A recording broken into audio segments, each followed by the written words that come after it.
My name is Jonathan Hicks and we're converting between fractions, decimals and percentages. Now fractions, decimals and percentages are all essentially the same thing. They're just different ways of representing parts of a whole. Let me draw a couple of scales up on here and I'll explain what I mean. So I'm going to actually represent both the fractions and the decimals on the same scale here. So we'll have 0 at one end and 1 at the other end.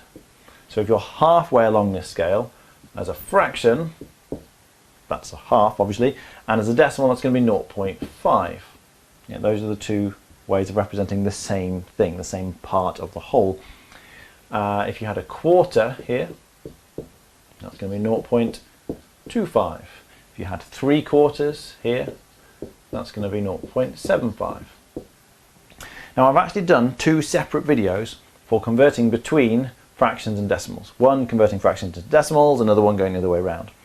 And you need to know how to do that first. Those two conversions are probably the most difficult of the different conversions you can do, so that's why I've put them in separate videos. Make sure you're familiar with those. If you're not, pause this video, go and watch those first, and then come back here.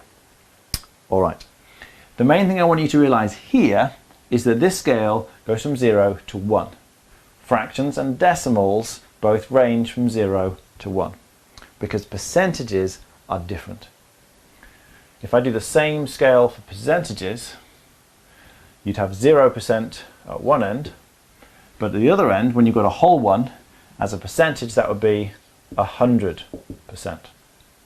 So whereas fractions and decimals go from 0 to 1, percentages go 0 to 100. If you've got a half as a percentage, that's going to be 50%. A quarter as a percentage is 25%, 3/4 is 75%, etc. And the point is that because percentages range from 0 to 100 and fractions and decimals go from 0 to 1, all percentages are 100 times bigger than the fraction and decimal equivalent. So if you take a fraction or a decimal and times it by 100, you find the percentage equivalent. And if you take the percentage and divide it by 100, you're going to get the fraction or decimal equivalent. Right, just give me a second to rub this out and I'm going to draw a little diagram up to summarise that, and then we'll run through a few examples.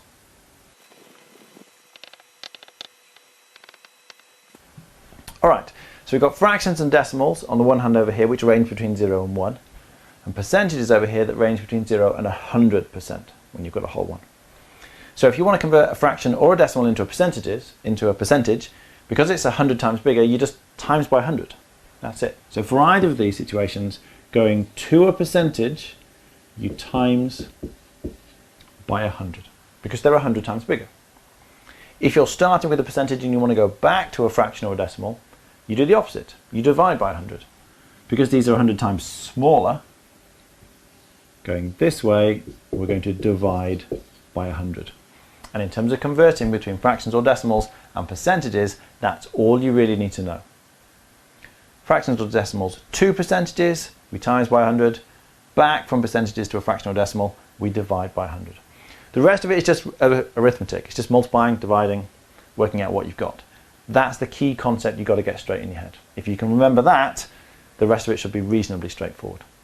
Now, there's effectively 4 different conversions you have to do here. So you've got fractions into percentages, that way. Percentages back into fractions is our second one. You've got decimals into percentages is the third one, and percentages back into decimals is the fourth one. So there are 4 different kinds of conversions you can do here. Because you already know how to convert fractions into decimals, don't you? Having watched the previous videos. So what I'm going to do is give you one example of each of those 4 different conversions and show you how to do it, and then you've got the lot. Now converting between decimals and percentages are the easiest, so I'm going to start with those. So if we had 0.46, let's say, as a decimal number, and we want to convert that into a percentage, well, percentages are 100 times bigger, so we times by 100. So times that by 100. As a percentage, you just move the decimal point, if you're timesing by 100, 2 times to the right, so that's going to give you 46%. That's it. Yeah, so you just move the decimal point 2 places to the right, because you've got to times by 100. If you've got a percentage, let's say you've got 58.2%, and you want to convert that back into a decimal, Well, you go in the opposite way, so you divide by 100 because decimals are out of 1, percentages are out of 100. So you're just going to do the opposite of timesing by 100. You're going to divide by 100. So you're just going to move the decimal point 2 places in the other direction. So 1, 2 is going to be 0.582. So as a decimal number, that's just 0.582. Just be aware that percentages can sometimes have decimal parts to them, but that's still a percentage of the whole 100%. Yeah, you've got 58.2% of the whole lot. Whereas this is the decimal version now, the equivalent of this percentage, which is now measured out of 1. So you can have decimal percentages, don't get confused with that. This is the percentage out of 100%, this is the decimal out of 1. So that's converting between decimals and percentages. Now we just need to do fractions and percentages. Now if you've got a percentage and you want to convert it back into a fraction, that's very easy to do as long as you know what a percentage is. So if you've got 80%, for example, well, by definition, any percentage is a fraction out of 100. So if you want to convert a percentage into a fraction, you just write it over 100. That's it. Remember though, you must always cancel your fractions down. In this case, 80 over 100 will cancel down into 4/5.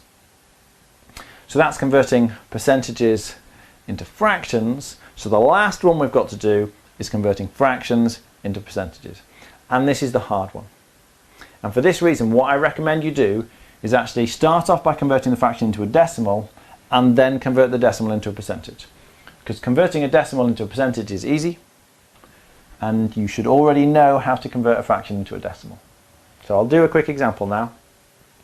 Now when I did the converting fractions into decimals video, we had an example of 3/8. And we found when we converted that into a decimal, we got 0.375. If you want to know how to do that, as I say, go and watch the converting fractions into decimals videos. It's important that you know how to do that. But once you've converted the fraction into the decimal, to convert the decimal into a percentage, just like we do here, we multiply by 100, so we're going to move the decimal point 2 places to the right. So as a percentage, that will be 37.5%. Again, don't get confused with the decimal parts in here. This is a percentage, which happens to be a decimal number, but this is the decimal equivalent of that percentage. This is out of 1, the fraction is out of 1, the percentage, 37.5%, will be out of 100% as the whole one. So those are the 4 different types. Yeah. So very quickly, 2 separate videos for converting between fractions and decimals. Those are the hard ones, you need to learn those separately. But going to a percentage or back to a percentage, because percentages are 100 times bigger, you times by 100 when you're going to a percentage, divide by 100 when you're coming back from a percentage. And those are the 4 possible combinations, the different conversions you might have to do.